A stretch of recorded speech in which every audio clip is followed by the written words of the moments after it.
Bonjour et bienvenue dans ce podcast de Design and Critical Thinking. Je suis Kevin. Et moi, c'est Daniel. On est deux designers et puis on aime bien causer ensemble. Mais en fait, on le fait pas assez souvent. Et ce podcast, c'est d'ailleurs juste une bonne excuse pour nous de se rencontrer et de parler de nos métiers. D'ailleurs, c'est ce qu'on va faire maintenant. Donc aujourd'hui, on va discuter d'un sujet que Daniel, tu as amené sur la table, qui est de comment enseigner l'esprit de synthèse. Alors, c'est un grand sujet, ça. Donc, ce qu'on s'était dit, c'est qu'on allait parcourir le sujet en trois points, en gros. Déjà, expliquer qu'est-ce que c'est que l'esprit de synthèse et définir à quoi ça sert et pourquoi un designer doit l'utiliser. Et on finira par est-ce que ça s'apprend ?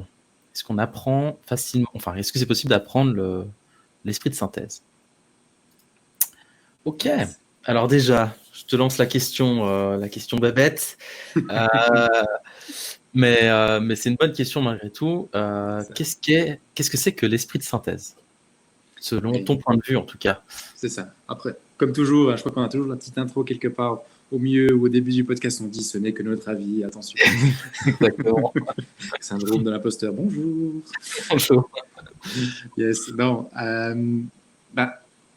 Il y a le résumé très simple qui est l'esprit de synthèse, c'est un résumé, je pense. C'est le résumé des points principaux ou des points les plus stratégiques. Donc, c'est de pouvoir dire, de vivre quelque chose, que ce soit une recherche utilisateur, que ce soit un workshop, que ce soit une analyse de quoi que ce soit, puis de pouvoir dire assez rapidement, en 3 minutes, dire en fait, c'est ça les 3 points les plus essentiels de ce qu'on a appris. Donc, d'après moi, c'est ça, de réussir à trouver vraiment ce résumé où les gens ressortent, pas juste avec. Tu connais un peu ces résumés qui sont un peu bancaux, où ce qu'on vient de dire, on vient de résumer les choses de manière tellement générale que c'est un résumé qui marche pour tout. Tu vois. Oui. Mais c'est plutôt des choses où tu ressors, tu fais ok, j'ai les 3 points les plus importants, les plus essentiels qui vont me permettre de faire mon travail. Tu vois. Et puis c'est un peu ça, quelque part, d'après moi, le côté esprit de synthèse. Après, les designers, il y a beaucoup de bouquins sur qu'est-ce que c'est que la synthesis. Il y a un super bouquin de John Kolko là-dessus, si jamais pour ceux que ça intéresse. Mais dans mon esprit tout simple, c'est simplement réussir à faire un résumé qui est utile, pratique et qu'on peut mettre en place. Ok, c'est un résumé qui permet en fait à chacun de pouvoir s'approprier chaque élément clé en fait qui a été émis pendant le sujet, donc un workshop comme tu disais par exemple, et puis qui tend vers l'action en fait, qui permet d'en faire quelque chose. C'est ça comme ça que tu... Alors moi c'est comme ça que je le verrais, surtout tu vois, si tu prends l'exemple d'un workshop, alors je suis un monsieur très workshop, donc j'ai toujours tendance à revenir là-dessus, mais tu vois, quand tu vis un workshop, ça part un peu dans beaucoup de directions différentes, tu vois. Puis il y a un moment où tu dois, à la fin, montrer aux gens que tout ce qu'ils ont vécu, ça a du sens. Tu vois. Puis c'est le moment où, à la fin, avec l'esprit de synthèse, tu réussis à montrer qu'il y avait un fil rouge cohérent tu vois, à tout ça. Puis où tu leur montres, regardez, on a fait ça, ça nous a permis de faire ça, ensuite on est arrivé là, et maintenant, voilà, on est ici. Tu vois. Puis que du coup, tu donnes du sens. Tu vois. Donc il n'y a pas juste cet aspect résumé quelque part, il y a aussi cet aspect de donner du sens à ce qui s'est passé. Tu vois. Et puis ça, je pense, en tout cas, l'impression que j'ai des fois, c'est que c'est pas forcément quelque chose qui est donné à tout le monde. Parce que, alors, surtout quand tu travailles avec des gens qui sont très bons en mapping, par exemple, tu vois, pour montrer la complexité de quelque chose, quand tu leur demandes, ok, du coup, c'est quoi les 3 points que je dois apprendre ? Ils vont dire, ah, mais c'est impossible à résumer en 3 points. Tu vois. Puis c'est là, pour moi, que cet esprit de synthèse, il est important. Tu vois. Je pense que tu peux comprendre le monde d'une manière très complexe, mais tu dois pouvoir aussi en tant que designer, pouvoir juste dire ok, voilà, si tu dois savoir 3 choses, voilà les 3 choses que tu dois savoir quelque part. Tu vois. Toi, c'est quoi la définition que tu utiliserais ? Parce que ça, c'est une définition très terre à terre, quelque part. Puis je sais que tu as souvent des définitions un petit peu plus torchées que les miennes. C'est peut-être me donner un peu trop de crédit là sur le coup, parce que je t'avouerai qu'elle n'est pas évidente à... Je sais pas si j'arriverai aussi bien à le définir que toi en fait. Ok. Euh, Donc J'aurais ton tendance. esprit de synthèse n'est pas au taquet aujourd'hui. Non, il est pas au taquet aujourd'hui, effectivement. Non, alors, je sais pas, en fait, si j'ai l'impression qu'on, dans un sens, tu le mélanges à la capacité de faire un résumé et donc Mhm. à réduire l'information à quelque chose de, tu vois, d'essentiel. Ouais. Mais je sais pas si c'est forcément ça, pour être honnête. Ouais. Je sais pas si c'est forcément ça parce que et je pense que c'est là où on touche aussi à un autre sujet qui est connexe et qui, je pense, t'aide énormément toi dans ta capacité à résumer les choses. C'est que tu es aussi un bon storyteller. Tu es quelqu'un qui arrive à correctement raconter une histoire. Et donc tu sais Mhm. c'est quoi les éléments qui te permettent à une personne de pouvoir emmagasiner une information d'une certaine manière. Et j'aurais envie de dire que ça influe énormément sur ta capacité justement à synthétiser un problème compliqué ou faire un résumé d'un workshop où il y a eu énormément de choses qui se sont dites. Mhm. Bah, je dirais pas, c'est pas tant le fait que tu aies réussi à résumer, c'est-à-dire à enlever le superflu et puis à garder que Mhm. l'essentiel, mais plutôt le cheminement dans lequel tu amènes les gens à retenir l'information qui est sortie du workshop. Je sais pas, c'est pas forcément contradictoire comme Ouais. définition, mais j'ai envie d'aller dans ce sens-là. C'est-à-dire que tu arrives à donner un début, tu Mhm. vois, un milieu, puis une fin, une forme de conclusion Mhm. à une histoire, en fait. C'est ça. Et c'est ça le lien dont tu parles entre. Je pense que c'est la différence entre ce que tu disais avant. Il y a des gens, Ouais. des gens très analytiques, par exemple, qui seront très forts pour retenir plein d'informations, mais c'est de la Mhm. data presque pure. Ouais. Et la différence que toi t'as donnée, j'ai trouvé très intéressante, c'est comment t'en fais quelque chose qui a du lien, donc tu montres le fil rouge en fait entre les Ouais, c'est choses. ça. Et ça, c'est la différence entre de la data pure Mhm. et une histoire en fait. Parce que une histoire, c'est de la data, mais donc elle est arrangée d'une certaine manière pour que, comme tu disais, ça fasse du sens pour les gens. Alors que d'un analyste, par exemple, il va être très bon pour te donner de la data, mais de la data, quoi. Voilà. Et je pense que c'est un sujet qui est abordé aussi dans la complexité. C'est la Mhm. différence entre le big data et puis Mhm. ce qu'on appelle le thick data. Ok. Le thick data, c'est de la data qui est souvent qualitative Mhm. et qui permet justement de faire du sens de la big data. Parce Ok. que juste utiliser de la big data, tu sais qu'il y a, je sais pas, 100 millions de gens qui ont tel profil basé sur tel critère. Mhm. Et ça raconte rien, ça. T'es Mhm. d'accord? Ouais. De savoir en quantité combien t'as de choses et en quantité combien il y a de gens qui font ça, Mhm. ça donne pas du sens à pourquoi ils le font. Ouais. Et le big data, justement, c'est la petite couche qui te permet de contextualiser l'information par rapport aux gens et Ouais. dire, ben, ils font ça, on sait qu'ils font ça parce qu'on a de la big data qui nous permet de savoir qu'ils font ça, Mhm. de dire pourquoi ils font ça, parce qu'ils nous ont raconté. Quand ils sont dans telle circonstance, ils vont Mhm. faire ça parce que X ou Y. Et c'est là où tu mets du sens. Et je pense que c'est là où tu es bon, en fait. C'est que tu arrives à extrapoler, justement, la big data de la big data. Je ne sais pas si ça fait du sens ce que je dis, hein, mais. Ouais. Alors du coup, si je comprends bien, ce que tu dis, c'est la synthèse, ça va au-delà d'un résumé. Mhm. Une synthèse, c'est un résumé qui a une histoire. Donc il y a 3 points. C'est un résumé, oui, parce que ça réduit l'information, tu vois, ça donne beaucoup d'informations en très peu. Donc ça c'est un aspect résumé. Deux, il y a une histoire, donc il y a une cohérence, il y a un début, un milieu, une fin. Et puis il y a le troisième aspect qui est le côté, tu peux en faire quelque chose. Voilà, c'est Puis ça, qu'une ouais. bonne synthèse aurait en fait ces 3 points-là. Tu peux faire une synthèse qui résume et puis il y a une bonne histoire, mais tu fais à la fin, les gens font so what, tu vois. Mhm. Tu peux avoir un résumé qui te dit quoi faire après, mais il n'y a pas d'histoire qui va te permettre à retenir l'information. Tu vois. Mhm. Puis en fait, une vraie bonne synthèse serait en fait quelque part, enfin, d'après ce que je comprends de cette discussion, de dire il y a l'aspect du résumé, il y a l'aspect un peu stratégique, tu vas te dire, mais de te permettre d'aller à la prochaine étape, donc pratique. Et puis Ouais. après, il y a encore tout ce côté, ben, en fait, c'est une histoire. Et du coup, ça te reste un peu plus en tête. Et puis, tu peux maintenir cette information un peu plus longtemps. C'est un peu Mhm. ça qu'on est en train de tendre, en fait, vers le. Ouais, j'ai l'impression, ouais. En tout cas, c'est ce qui, là, tout de suite, en discutant, c'est ce qui me paraît euh, faire du sens dans ce qu'on dit. Ouais, c'est cool. Ouais. Puis du coup, quelque part, j'ai l'impression que ça nous amène à cette deuxième question que tu as un peu annoncée au début, puis qui est de dire, en fait, ça sert à quoi? Pourquoi Ouais, est-ce qu'on en aurait besoin? c'est ça. Et en fait, pour moi, là, il y a un aspect que je trouve très intéressant, qui est le fait que c'est quelque chose qui est souvent peu utilisé. Tu vois. Mm. On a appris à l'école, par exemple, à faire des très très longs dissertes. Tu vois, on prend 4 heures, 16 pages, on écrit. Puis en fait, on a de la peine à faire des conclusions qui sont pas juste le résumé, mais qui vont plus loin. Tu vois.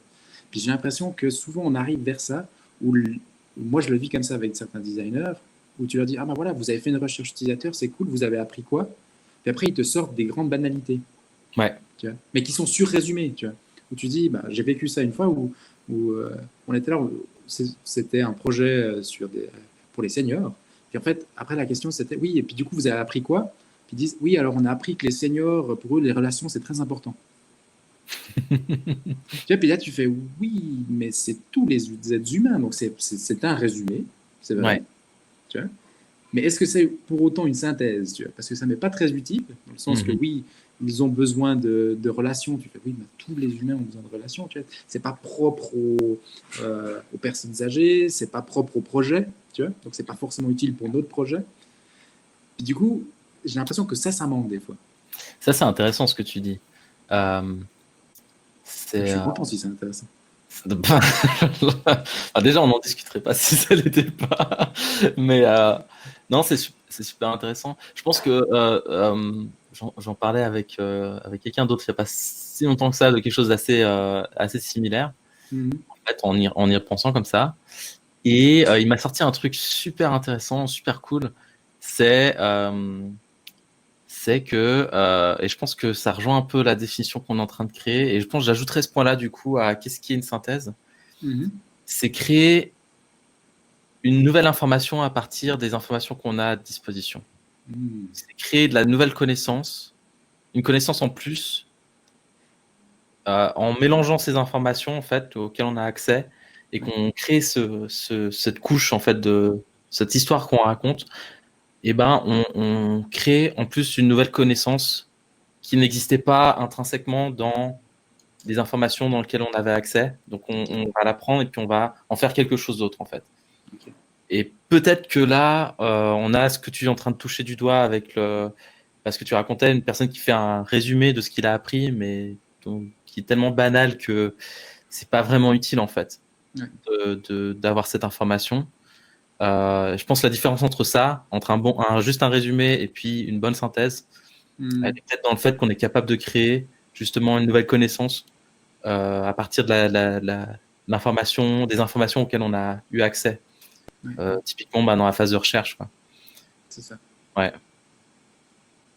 Ah, j'aime bien. Parce que pense- je pense que c'est Ouais, vraiment vas-y. là qu'est le nœud du problème, en tout cas dans ce que je vis, dans différentes collaborations que je peux avoir avec des designers ou des chercheurs ou d'autres gens de ce Mhm. genre-là, tu vois, où tu as vraiment ce nœud de problème où tu obtiens une information résumée qui est tellement résumée finalement, tu vois, Mhm. qu'elle a aucun aspect pratique, tu vois. Puis elle Mhm. t'enseigne rien de nouveau. Puis je trouve vraiment intéressant cet aspect ça t'enseigne quelque chose de nouveau qui du coup te met en action, tu vois, Ouais. et qui du coup raconte une histoire aussi, tu vois, et puis qui est palpable parce que c'est qu'une seule information, ce n'est pas 12 000. Mhm. Ce serait quoi pour toi la différence entre une synthèse et puis ce qu'on appelle, on voit beaucoup ces derniers temps surtout, ça revient un peu à la mode, même si c'est un concept qui est vieux, hein, c'est le sense making, la Ouf, création de sens. ok. C'est quoi la différence entre la synthèse et ça? Peut-être que c'est la même chose, hein. Peut-être que du sense making fait partie intégrante de la synthèse, hein. Mais j'ai l'impression qu'on parle un peu de ce sujet-là quand on parle de notre définition d'une synthèse, Ouais. d'une bonne Ouais. synthèse. Alors intuitivement, la différence que j'en ferais, c'est sense making aurait pour moi un niveau de complexité un peu plus élevé qu'une synthèse de base. D'accord? C'est-à-dire, tu peux faire une synthèse d'un workshop sur comme ça, en live. Tu vois.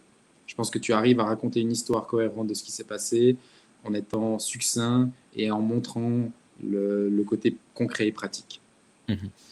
Par contre, le sense-making, j'ai pas l'impression que tu puisses le faire comme ça, pam, en plein milieu d'un processus, mais c'est quelque chose où tu as besoin de temps.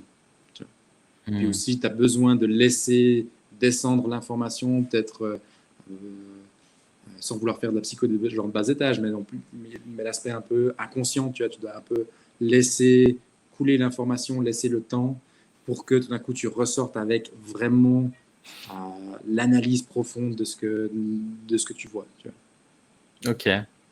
Donc pour moi, la synthèse aurait un côté un peu plus immédiat, là où le sense-making est un processus qui prend beaucoup plus de temps d'après moi. Ok. Ah, c'est intéressant. Toi, tu vois ça comment? Bah, je pense, mais peut-être que c'est un peu trop relativiste comme définition, mais je pense qu'il y a plusieurs façons de faire du sense-making et qu'il y a plusieurs niveaux dans le sense-making. Ouais. Et je suis d'accord, il y en a un vraiment où tu peux dire que tu as, entre guillemets, achevé une forme de niveau de sense-making où, d'un point de vue organisationnel, tout le monde dans l'entreprise est capable de raconter la même histoire parce que, voilà, c'est comme tu dis, c'est de passer dans l'inconscient de chacun, les histoires, en fait, qu'on a réussi à tirer de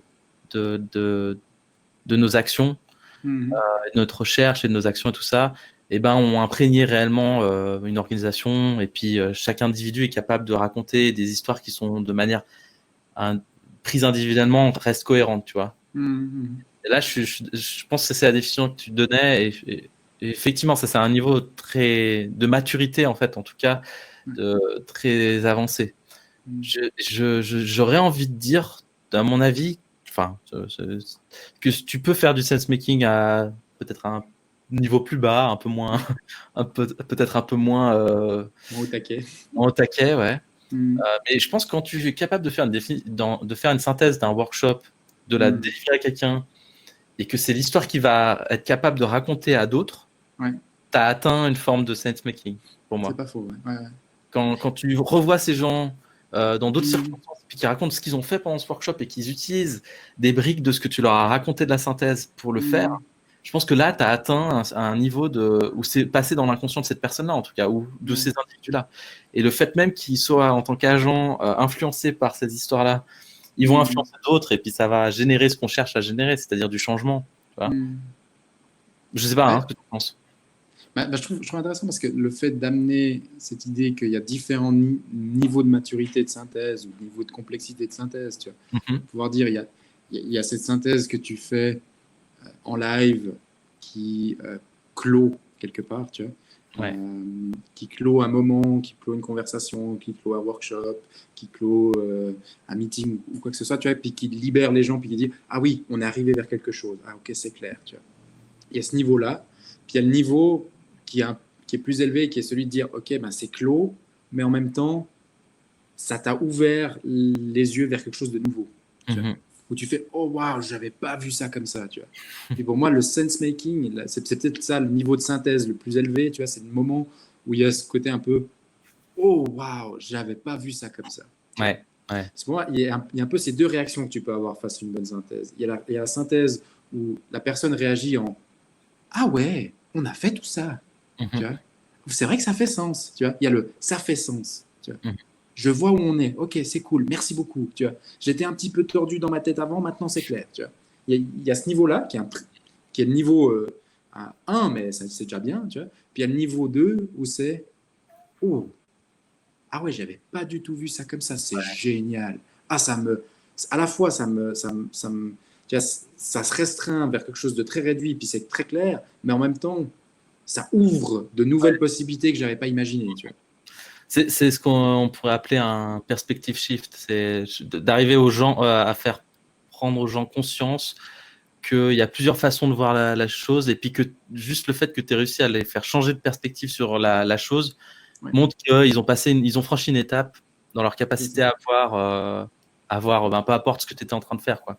Je suis d'accord. Ça c'est une étape qui est difficile à atteindre. Il faut être honnête, hein, ça c'est quelque chose ça nous arrive pas à tous les workshops où tu as un type qui fait illumination et puis changement de perspective et tout ça. Par contre, d'avoir déjà niveau 1,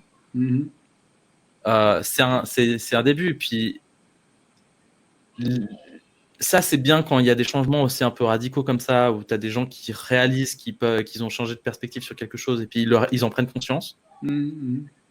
Mais j'aime aussi l'idée de l'influence subtile que peut avoir. Ben voilà, imagine tu fais plein de petits workshops à gauche à droite dans la même organisation sur différents sujets, mais qui convergent tous vers une même idée de changer un peu comment les gens y travaillent, comment les gens les voient, les problèmes qu'ils sont en train d'essayer de résoudre et tout ça, et que de manière inconsciente ils ont changé leur façon de faire sans qu'ils s'en sont forcément rendus compte. Même leur façon d'en parler, ça aussi, c'est dans un sens, c'est le même objectif qui est atteint, sauf que bon, c'est moins radical. Hein. Mais je trouve que c'est quand tu le constates et que tu es capable de leur montrer qu'avant ils étaient comme ça, ils faisaient ça comme ça, et puis que maintenant ils font ça comme ça, et qu'ils disent ah bah ouais, genre c'est naturel quoi. Ça aussi, je trouve que c'est satisfaisant comme prise de conscience. C'est genre un espèce de niveau entre deux. Mais du coup, si on revient sur comment tu fais de la synthèse et peut-être comment tu arrives à l'enseigner, peut-être sur des tips que toi tu utilises parce que c'est quelque chose que tu fais intuitivement, tu avais l'air de dire. Donc, peut-être que si tu devais matérialiser ton processus, par quel cheminement tu as l'impression de passer pour arriver à une bonne synthèse?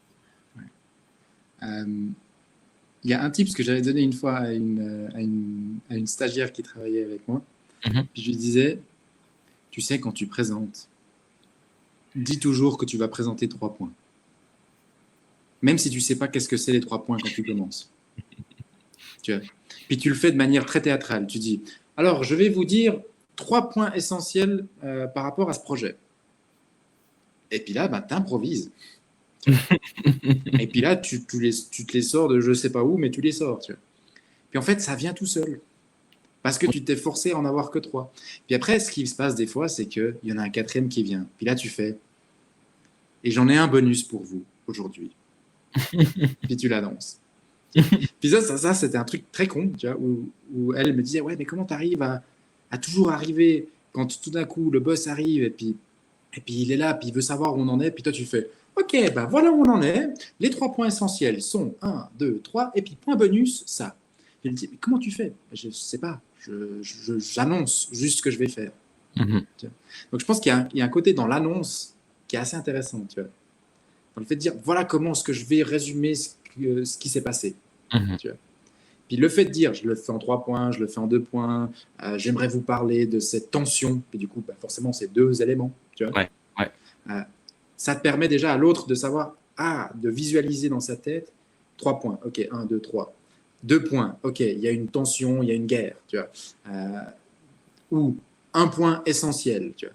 Je pense que le fait de ces chiffres-là raconte aussi quelque chose. Tu vois. Puis c'est souvent une première histoire. Tu vois. Je racontais ça à quelqu'un, je disais, mais le fait de choisir 1 versus 2 versus 3, ça raconte quelque chose de très différent. Tu vois. 1, c'est voilà la vérité, voilà ce que vous devez partir avec. Tu vois. C'est comme ça et pas autrement. 2, c'est les oppositions, c'est ces guerres, tu vois, où tu dis, on voit ça, mais en même temps, de l'autre côté, on voit ça. Puis on n'a pas encore complètement résolu le conflit. Puis 3, c'est, j'ai envie de te donner beaucoup d'informations, mais quand même pas trop. Puis ça, pour moi, si tu peux déjà choisir quand tu dois faire ta synthèse, est-ce que je suis dans un côté où je dois rassurer les gens avec un élément, point, fini? Est-ce que je dois leur montrer qu'on est encore un peu dans une tension?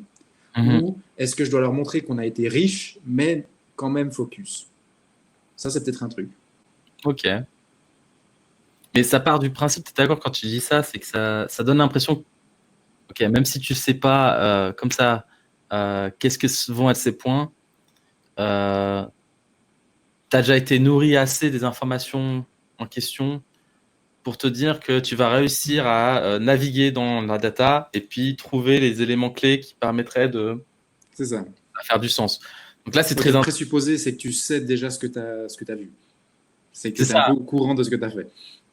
C'est ça, exactement. pense Tu que sais, il y a une jolie phrase.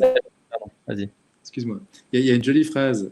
Je la sors tout le temps, puis les gens s'énervent avec celle-là, mais c'est ce qui se conçoit bien s'énonce clairement et les mots pour le dire viennent aisément. C'est un poète Ouais. qui sortait cette phrase-là. Puis c'est une phrase que j'utilise souvent.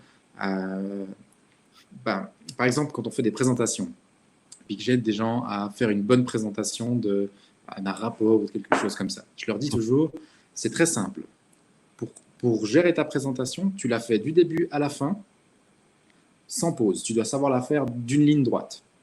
S'il y a un moment où tu me dis tu dois recommencer parce que ça veut dire que là, tu as un problème, qu'il y a quelque chose que tu n'as pas encore bien compris toi-même dans ta tête. Puis tu résous ce problème et puis après, tu recommences depuis le début. Jusqu'au moment où tu arrives à présenter tout ton truc en linéaire, tout droit, sans jamais t'arrêter. Parce que ça, c'est le moment où ça veut dire que toi-même, tu as compris bien ce que tu voulais dire. Ok. Du coup, ce qui se coincera bien s'énonce clairement et les mots pour le dire viennent aisément. Ouais, mais là, c'est un peu différent, t'es d'accord? C'est de l'appris par cœur. Ce que tu Non, pas demandes, forcément. c'est d'apprendre par cœur. Non, parce que nous, on le faisait par exemple pour des pitchs où tu racontes l'histoire de la solution que tu vas amener. Puis tu commences et puis tu racontes voilà ce qu'on a trouvé dans la recherche, nanana. Puis là, tout d'un coup, tu remarques que tu as de la peine de passer de la recherche à et du coup, voilà ce qu'on a trouvé. Tu vois. Puis là, tu fais merde, pourquoi j'ai fourché à ce moment-là. Tu vois. Puis là, tout d'un coup, tu te rends compte, mais en fait, il y a un truc qui n'est pas clair dans l'histoire. Tu vois. Il y a un truc il y a un lien logique que j'ai perdu, où il manque un élément pour faire la transition. Tu vois. Ouais. Puis du coup, le fait de recommencer, puis de résoudre et de recommencer, te force à vérifier que le tout soit un tout cohérent. Mais là, je dévie un peu du côté synthèse. Ouais, bien sûr. Mais c'est intéressant ce que tu dis parce que ça m'amène sur... Enfin, j'ai une image en tête. Et je pense peut-être si on veut matérialiser le processus derrière qui sort de l'intuition, ton intuition, elle est construite sur quelque chose. Elle est construite sur un pattern que tu as reconnu et que tu as répété à force d'exercice sans t'en rendre compte. Et maintenant, tu es capable de le faire presque automatique. Mais c'est parce que maintenant, il y a un chemin qui est dessiné dans ton esprit sur comment il faut aborder ce genre de choses.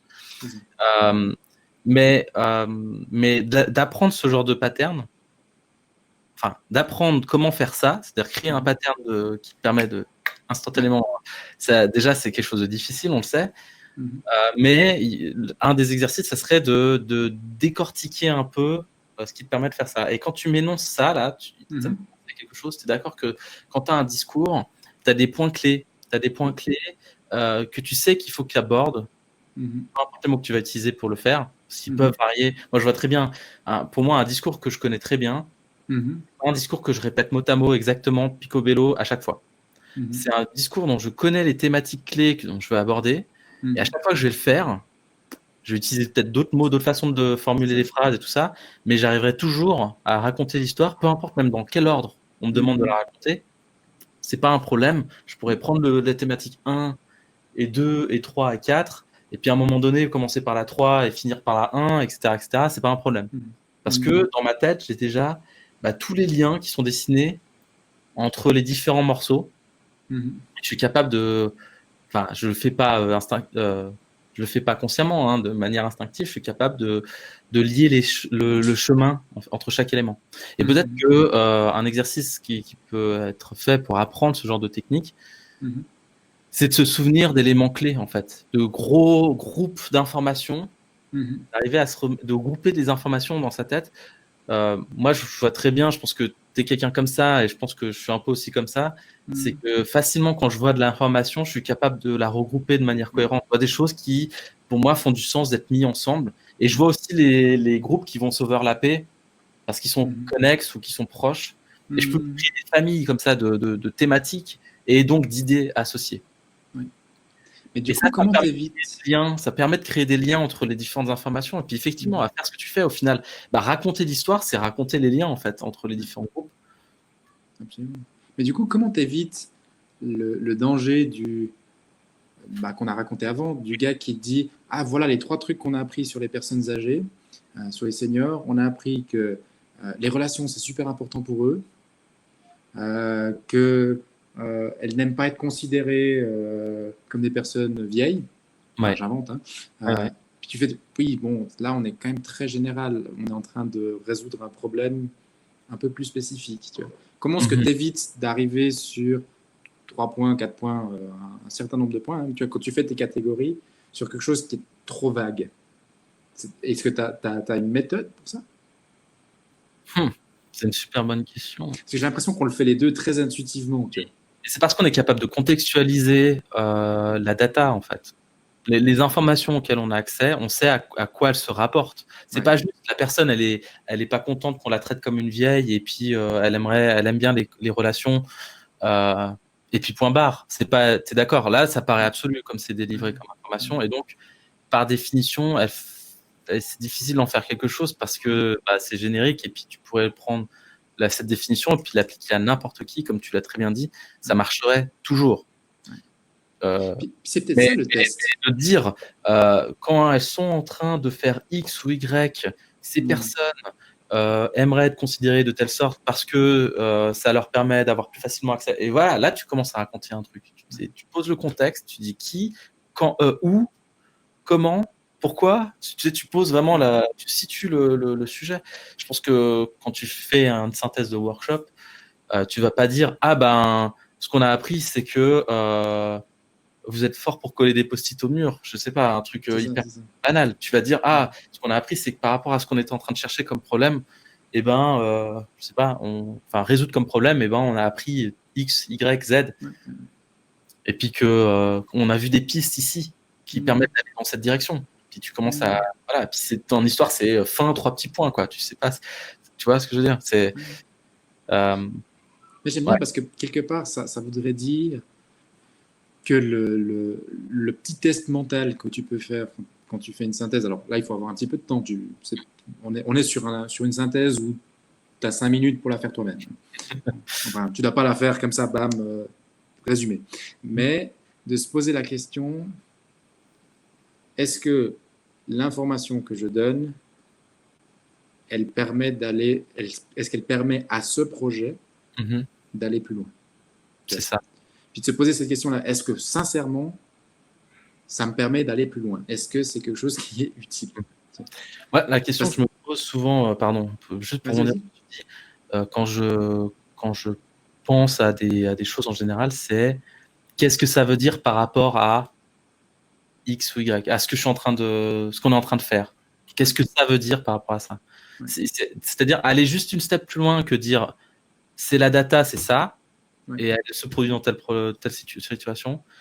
Mais déjà, en fait, en tirer, moi, un enseignement de ce que je pourrais délivrer. L'information que je vais délivrer, c'est pas tant la data en elle-même, mais c'est l'enseignement qui paraît être important relatif au problème ou à la situation ou X ou Y. Tu vois? C'est peut-être juste l'étape plus loin, en fait. C'est ça.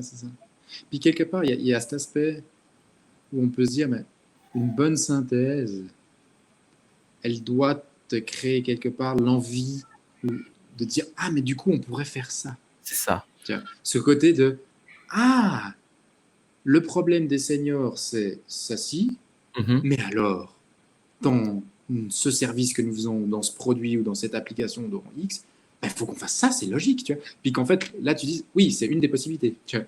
Ça, exactement. Mais que ça éveille déjà dans l'autre des idées de possibilités où il dit, ah ouais, mais en fait, du coup, on peut faire ça. Alors, ça me fait penser à un truc, et je pense que ça va rejoindre un peu tout ce qu'on a discuté. C'est que pour les deux, je pense que dans nos deux cas, pour nos discussions et tout ça, on se connaît un peu, et je sais, je pense qu'on est tous les deux forts pour s'en jeter. On se jette des fleurs aujourd'hui, c'est bien. Mais je pense qu'on est plutôt fort pour faire des analogies aussi. Et ça, c'est super puissant, je pense, parce que ça permet de transposer en fait un sujet dans un autre, et ça permet de voir les choses autrement. Et tu parlais tout à l'heure de faire changer les gens, leur perspective sur un problème. Et quand tu fais une synthèse, c'est ce qui permet aux gens de se projeter autrement sur un sujet, c'est justement d'arriver à leur donner le moyen de le voir d'une autre perspective. Et moi, je vois dans des discussions, quand je fais de la synthèse d'informations sur genre de la recherche utilisateur, j'aime bien venir aussi avec des analogies, dire ben voilà, si on comparait ça à et ben, ça serait voilà, le problème serait de cette nature-là, et puis les gens vont tout de suite faire des liens en se disant, ah ouais, ah, puis justement, ils règlent ça de cette manière-là dans cette situation. Et, tu vois, et là, tu génères les idées. Ouais, c'est juste. C'est intéressant, c'est un truc que j'utilise beaucoup aussi pour ceux qui jusqu'ici se disent, mon Dieu, c'est très théorique tout ça. Une petite histoire. Vas-y. Alors, un client avec lequel je bossais à l'époque, puis on devait expliquer voilà, comment ça se passe avec les équipes qui forment, et puis trouver une bonne analogie pour résumer un peu toute la recherche qu'on a faite. Puis en fait, une des analogies qu'on a utilisées, c'était le fait de dire, alors voilà, vous avez vos travailleurs, c'est un peu comme des pompiers. Jusqu'à les gens, ils font, ok, ouais, très bien. Ils doivent éteindre des feux, hein. On est d'accord? Ouais, ok, ouais, normal, ils ont des crises, des trucs à gérer. Et bien, des fois, on a l'impression que vous prenez vos pompiers qui sont les mieux formés, donc qui savent gérer des gros feux de forêt, des trucs comme ça, puis que vous les mettez à gérer les petits chats dans les arbres. Parce que vous dites, mais en même temps, le gars, il est tellement bon, tu vois, il faut lui donner une place qui lui donne un bon espace, et puis en plus, il saura avoir une bonne discussion avec la grand-maman, tu vois. Puis, quand il va prendre le chat, ça va être tellement bien, il va le prendre avec douceur, tu vois.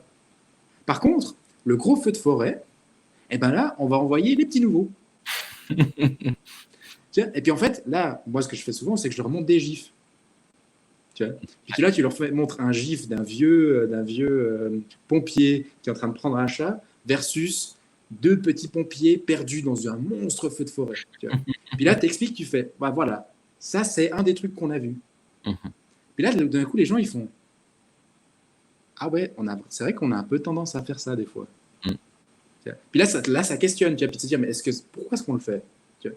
Puis c'est là que la synthèse est à nouveau intéressante. Donc, cette analogie de dire, ben voilà, on a pris un exemple du chat, du pompier, qui tout d'un coup révèle un truc bien plus profond qui est, on a des leaders, on les aime beaucoup, on les respecte, ils sont montés dans la hiérarchie, donc on leur donne accès à des postes un peu plus sympas, mais en même temps, c'est eux qui seraient les plus justes pour les postes un peu plus compliqués. Ouais. Puis du coup, tu montres toute cette tension par une petite image très conne, quoi. Oui, clairement. Voilà, c'était le petit story time. Mais c'est très bien, c'est très parlant. J'aime beaucoup utiliser aussi des images pour expliquer des choses, des images assez simples, comme tu disais. Alors, l'analogie des pompiers, c'est quelque chose que j'ai déjà utilisé parce que c'est très efficace. Elle marche pour tout. C'est génial. Voilà, je vois, pour donner une petite anecdote, sur un projet où on a fait de la recherche auprès de gens qui font un travail très spécifique. Et puis, pendant la recherche, on leur a demandé justement pour avoir de quoi nourrir après la synthétisation de l'information, on leur a demandé de donner des analogies de ce qu'ils font. S'ils pouvaient trouver eux-mêmes, s'ils devaient comparer leur métier à un autre métier, à quoi ils compareraient ce qu'ils font. Et on a eu des trucs assez différents, quoi.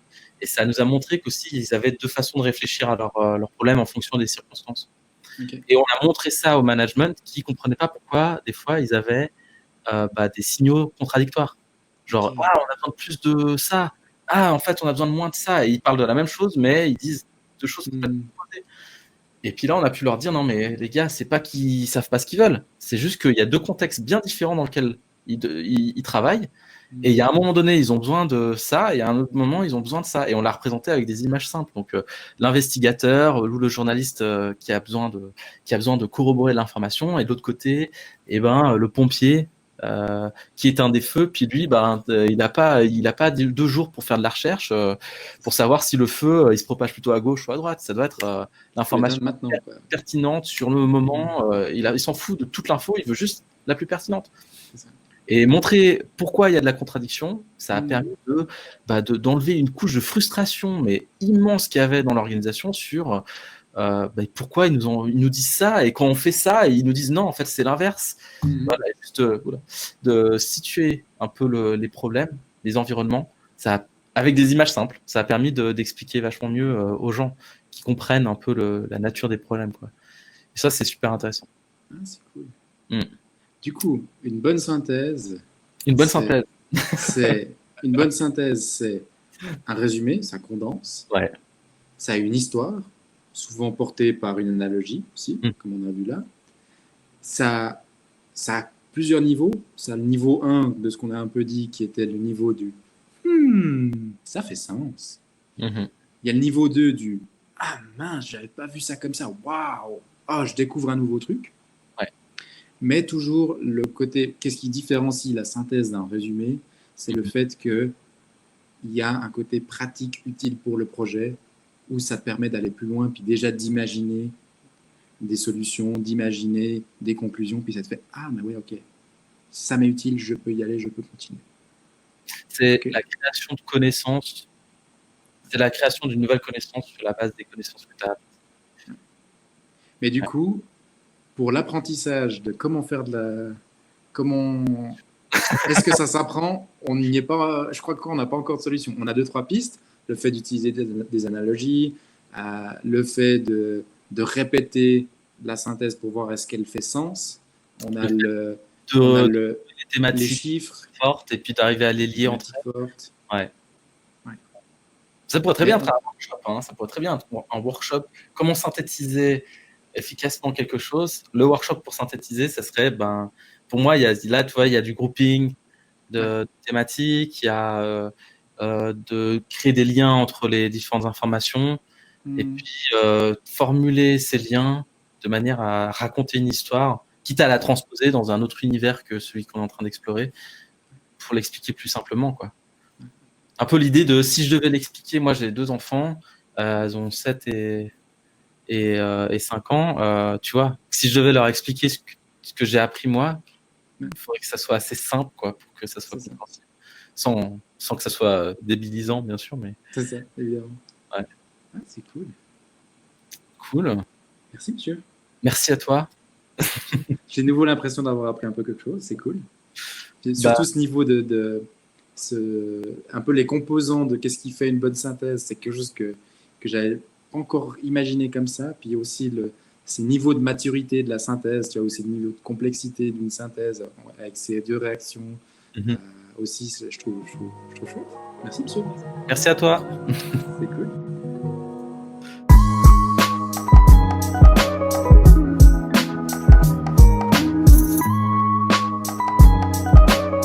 Merci de nous avoir écoutés jusqu'ici.